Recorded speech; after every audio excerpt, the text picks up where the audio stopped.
Was I shocked Yeah. when Jay said the line in Picasso Baby? Yes, because we've talked about that.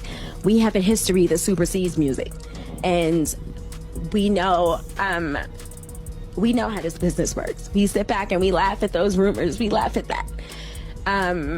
I think he began to feel the pressure because people were saying my age, the age thing. She was 15, 14.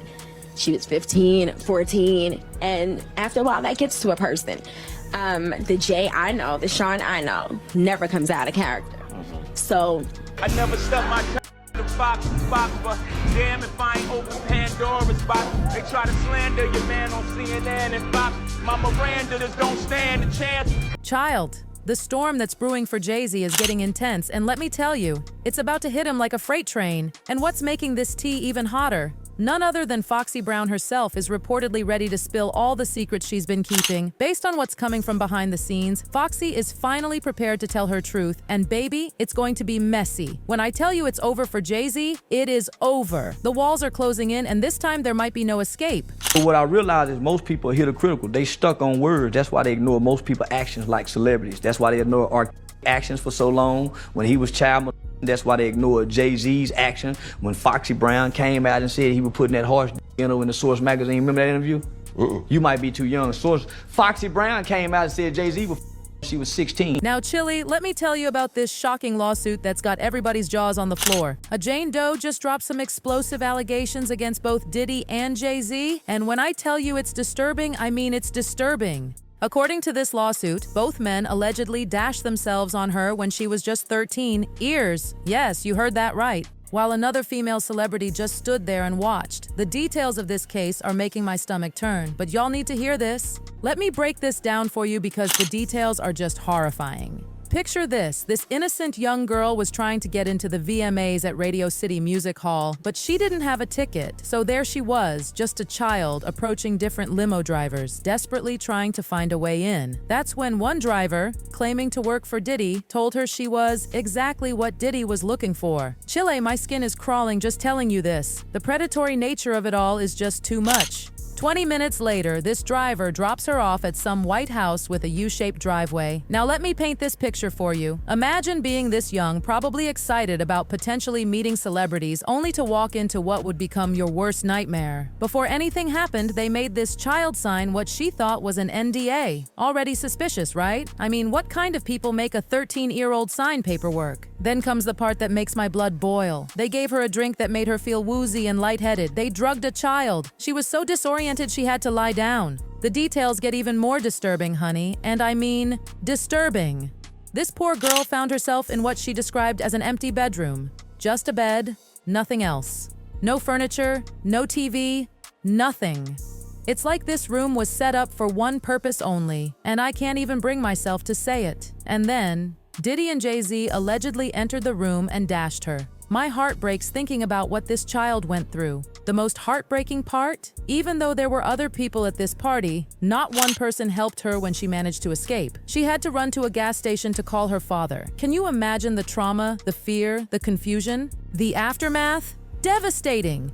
This woman has been living with deep depression that affects every single part of her life. She's dealing with PTSD and stress-induced seizures. She can barely maintain relationships and lives like a recluse. This is what these men allegedly did to her life. They stole her childhood, her peace of mind, everything. Now, honey, this lawsuit right here, it's got people talking about Jay-Z's real involvement with Diddy. And when I say talking, I mean everybody is connecting these dots. We all knew they were friends for decades, but now people are saying either Jay-Z was actively participating in Diddy's alleged activities or at least knew what was going on. The silence and complicity are just as bad as the actions themselves. But wait, because this rabbit hole goes deeper. People are now digging into Jay-Z's own past, especially his relationship with underage artists like Foxy Brown. Let me spill this tea and baby, it's scalding. Foxy and Jay-Z were collaborating left and right in the 90s, with Jay writing songs for her debut album. Their first big hit was for the Nutty Professor soundtrack in '96, but get this, it was recorded in '94 when Foxy was only 15. 15, y'all, that's a whole child.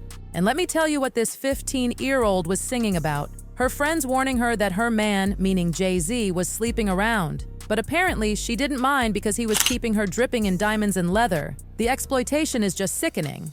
Then there's this song Il Nana that Jay wrote with lyrics like hunting down the brown fox. We all know what he was implying there. The predatory undertones make me want to throw up. And honey, I'm not even gonna get into the other songs they recorded when she was 15 to 16 because they were just too graphic. Like, who lets a child record these kinds of lyrics? But the tea gets even hotter. There were rumors flying everywhere about Foxy and Jay-Z being an item. And let's really talk about this because it's disturbing. She was a teenager while he was pushing 30. Like, why is a grown man buying designer clothes and paying for salon visits for a high school student?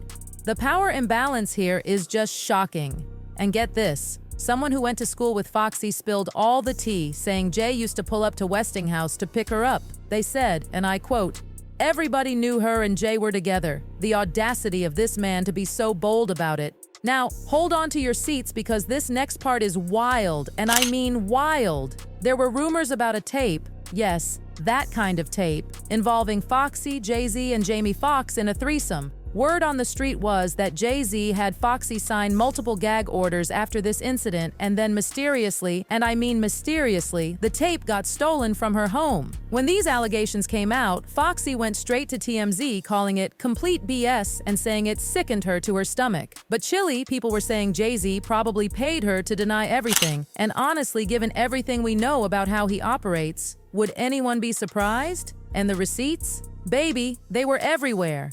Everyone from Wendy Williams to Nas was talking about it. Remember when Nas dropped Ether and said, "Foxy got you hot because you kept your face in a pee"? That wasn't just a diss, that was someone in the industry calling it out. Even Nick Cannon tried to get answers from Dame Dash about Foxy's age when she got signed. But Dame just deflected, saying, "I wasn't paying attention to Foxy Brown, I didn't sign Foxy Brown." The way everyone just looked the other way is sickening. Did I sign it? It sounds like you. All I'm saying is like in this industry, when we live in these glass houses. It seems like you got a question for Jay. Ask him. Don't ask me his questions, bro. I'm not taking it. I'm not. Okay. Y'all can keep asking me questions. We're moving on. Y'all keep asking me questions y'all want to ask him because he ain't here. Ask him.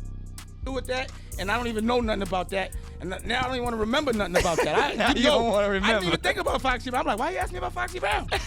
But here's where it gets really sad, y'all. And I mean heartbreakingly sad. Once Jay-Z was done with Foxy, he didn't just dump her, he allegedly used his influence to blacklist her from the music industry. Can you believe the cruelty? This girl was talented, beyond talented, but her career just vanished into thin air. Sources say this is what led to Foxy's depression and all her legal troubles. The way this man allegedly destroyed her life after using her is just evil. Let me run down these incidents for you because they show just how much this girl was struggling. At 17, just 17, she got a suspended sentence for spitting on hotel workers. Then in 2000, she crashed her Range Rover and got arrested for driving with a suspended license. In 2002, she had that messy incident at Jamaica Airport where she didn't even show up to court. You can see the pattern of someone spiraling, and it's just heartbreaking to watch. But wait, there's more. In 2004, she got into it with some manicurists over a $20 bill. Yes, you heard that right, $20. When she went to court in 2005, baby, she actually stuck her tongue out at the judge. They had to handcuff her to the bench and she hit the court officer. The drama. But look deeper. These weren't just random incidents. This was a young woman crying out for help, acting out because of the trauma she'd endured. Now, with all this mess coming out about Jay-Z, people have been begging Foxy to speak up. She did make this cryptic post about Diddy's case, sharing a text conversation about how thankful she was for not getting caught up with him. But honey, word on the street is that her tune is changing. And when I tell you people are waiting for her to speak, they are sitting on the edge of their seats. And here's the biggest bombshell, and I mean biggest. Prosecutors are eyeing Foxy because they think she has crucial information about Tupac's death. They found out from KD's own book that he met Foxy in Vegas the night everything went down. The book details this whole scene about Foxy being in a car with Eric Von Zip when KD got a gun from him. Can you imagine carrying this kind of information for all these years? This is where it gets really intense. If Foxy starts talking, she could expose everything from Diddy to Jay-Z's alleged involvement in money laundering and these RICO cases. The feds are already looking into Jay's supposed connections to Hollywood rings trafficking young girls, and they've even questioned Rihanna's former publicist. The web of corruption and exploitation just keeps growing. And let's be real, this could be the final nail in Jay-Z's coffin. The feds following the money trail all the way back to Bad Boy Records formation could uncover all sorts of connections to Jay-Z. Remember, he was working very closely with Diddy back then, and with the authorities already investigating his alleged involvement with trafficking rings. Chill, I'm telling you, Foxy could be the one to bring this whole house of cards tumbling down. The way things are looking for Jay-Z right now, whew! The walls are closing in, and this time, there might be nowhere left to hide. Between the Jane Doe lawsuit, the investigations, and now Foxy potentially speaking out, it's looking real bad for Jay-Z. Leave your thoughts down below because Chile, this tea isn't just hot, it's scorching, and something tells me we haven't even heard the worst of it yet. Keep watching this space because this story is far from over.